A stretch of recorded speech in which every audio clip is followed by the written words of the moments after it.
यो स्पेसल बब sausage fry मैले गरेको यो हाम्रा बच्चाहरूको लागि छोराछोरीको लागि बाहिर एक पिसको 35-40 रुपियाँ लिन्छ फुटपाथ गाडामा रेस्टुरेन्ट गयो भनेदेखि 3 पिस ससेजलाई 9 पिस बनाउँछ काटेर 9 टुक्राको कमसेकम 300-350 रुपियाँ तिर्नुपर्छ।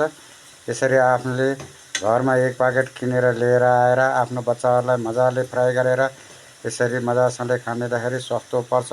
तपाईहरू पनि आफ्नो बच्चाहरूको लागि घरमा ल्याएर मजासँगले बनाएर खानिदिनुस्। खाने मन गरेमा बाहिर किनेर नखाउनुस्।